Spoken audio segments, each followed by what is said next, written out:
garçon carbure d'enfer. Alors à vos strings inifugés, les filles, le con, c'est un véritable volcan. Il est hot, hot, hot. Belle taille, belle carrure, belle coiffure, right on. Il a tous les atouts.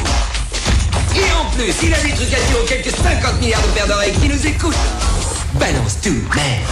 Française, français, limousine, limousinzin, les vice versa, limoujou, limou chaude, de plus en plus chaude. Ouais, toujours. Émergencienne, émergencien, salut. Salut à toi, Seb. C'est pas l'homme qui prend la mer, c'est la mer qui prend l'homme. Moi, la mer, elle m'a pris, je me souviens, un mardi. Je vais pas jusque-là, moi je connais pas suffisamment. Et oui, aujourd'hui, il faudra avoir le pied marin. Voici Un violon sur la mer, de Gilbert Borde, édition XO, disponible également chez France Loisirs. Nous sommes au début du siècle dernier, en 1908. Paul Borelec est médecin à Bélesnec, sur la côte bretonne, pas très loin de Paimpol. Putain, ça sonne en hec ce soir. Ah bah là, pardon c'est... pour le gros mot en passant, mais... Ici, c'est les hacks, mais là-bas, c'est ouais, plutôt c'est les... le hec. Hein. Il voue une haine féroce à la mer qui lui a pris son père, Éric Borelec, une légende de la marine. Éric était un marin-pêcheur, il faisait ce qu'on appelait alors le grand métier. On y est là, tu nous as mis dans l'ambiance, c'est bon. Moi j'y suis. Le grand métier, c'est la pêche à la morue pendant des mois, sur un 3-mâts dans les eaux froides et inhospitalières du Nord, du côté de Terre-Neuve. Il est un Terre-Neuvasse, comme on dit en Bretagne. La mère qui gagne toujours a fini par emporter ce grand marin, alors que ses fils, Paul et Louis, sont encore des enfants. Depuis, Paul ne veut plus entendre parler de mer, de bateau et de pêche. Il a un fils d'à peine 20 ans, Yann. Il le destine à une carrière dans l'armée de terre, loin de l'océan. Le jeune homme, docile et travailleur, révise sans relâche ses livres pour réussir le concours d'officier. Un jour, près de chez lui, il croise le regard d'une belle étrangère, Francesca. Tout s'efface, plus rien n'a d'importance. Francesca est en fuite avec sa famille. Elle vient d'Italie où ils sont recherchés. Le jeune homme tombe amoureux et finit par connaître l'amour avec elle un soir. Il lui montre son goupillon dans le foin odorant d'une grange. On précise que ce n'est pas sale. Non, jamais. Mais les Italiens sont dénoncés et doivent partir en catastrophe. Yann voudrait l'empêcher de s'en aller et lui crier « Je t'aime ». Il ne lui reste que le violon que la belle lui a confié, un instrument sublime, une pièce rare et ouvragée, un Garnerius del Gesù. Yann, qui joue très bien du violon, va le conserver comme une relique. Le père voyait d'un très mauvais œil sa romance. Il craignait qu'elle ne fasse échouer les projets qu'il nourrissait pour lui. Convaincu que c'est lui qui a dénoncé les Italiens, Yann, coléreux et impétueux, se brouille avec ses parents. Il s'engage sur un coup de tête sur le navire d'Ewen Kopiak, le Reine-Marie, une superbe et robuste goélette qui fait le grand métier. En moins de temps qu'il n'en faut pour le dire, le voilà parti pour une vie des plus difficiles, la vie de marin-pêcheur au début du siècle. Il faut tenir son rang de mousse, faire les basses œuvres, subir les railleries des marins chevronnés, endurer le froid intense, la fatigue perpétuelle, l'humidité qui rentre partout et la promiscuité insoutenable. Bon là j'y suis déjà un peu moins, hein. Ça fait moins rêver. Curieusement, Yann se fait au métier et progresse vite. Kopiak est convaincu que les gènes de son glorieux grand-père parlent dans le corps du jeune homme. Une solide et virile amitié se noue entre les deux hommes. Et voilà l'équipage en route pour des aventures incertaines et exaltantes.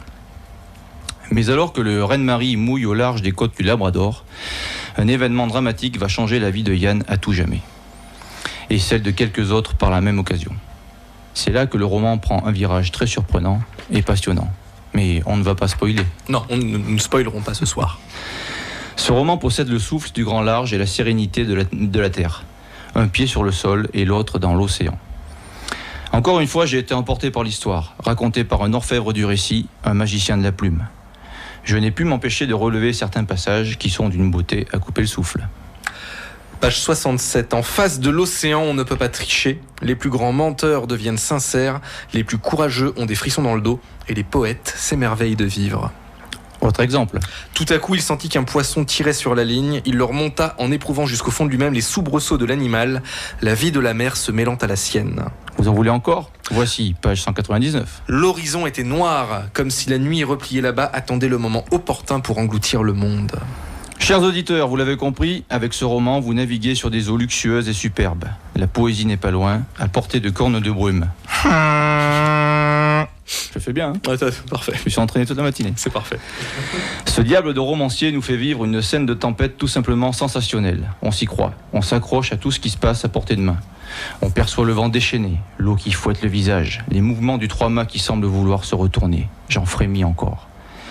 Wolfgang Petersen et son film La tempête du siècle peuvent aller se rhabiller et se sécher et prendre une douche aussi. C'est dommage parce que le film est pas mal déjà. Si, il est très bien. Hein, il est très bien. Il est passé il y a pas longtemps. C'est vrai.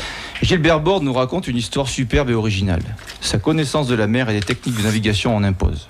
En 2 pages, nous n'ignorons plus rien des cordages et des voiles, des techniques et des méthodes, des langages. L'auteur nous fait plonger dans un monde très dur, un monde fait de froid, de nuits blanches, de fatigue écrasante et pourtant d'un bonheur de vivre inoxydable. Il nous fait découvrir entre 2 tempêtes la fraternité des Terre-Neuvas et la solidarité de la mer. On tourne les pages en éprouvant un incommensurable respect pour ces hommes durs au mal et courageux à l'extrême. L'auteur nous décrit avec perfection la difficulté de choisir sa vie et son destin. Yann a les pieds sur terre, mais le cœur avide de vagues. Ce livre est aussi un roman très beau sur la transmission, sur les traditions et l'histoire. Au travers de ce violon, ce Guarnerius, il nous montre la force du souvenir et le caractère intemporel et éternel de certaines choses. Il fait revivre un savoir-faire qui passait entre les hommes. Il nous raconte un monde disparu, mais terriblement attachant. Sa petite histoire s'entremêle dans la grande et il rejoint par là même son compère Claude Michelet. Quittez votre terre ferme, enfilez les habits de l'aventurier ou aventurière qui sommeille en vous. Allez rencontrer ces héros disparus. Plongez vos yeux dans leurs yeux. Serrez leurs mains entamées par le froid et le labeur du grand large. Entendez les cris sur le pont. Chantez avec eux autour des bouteilles de gnôle. Éprouvez au plus profond de votre âme la chaleur de la camaraderie. Bref, partez faire le grand métier. Et qui sait, peut-être serez-vous très surpris par la direction que peuvent prendre les bateaux et les cœurs. D'ici là, bonne bourre, restez cool et n'oubliez pas de contempler les étoiles. Merci Seb, je te dis à la semaine prochaine pour de nouvelles aventures littéraires. Salut. Salut.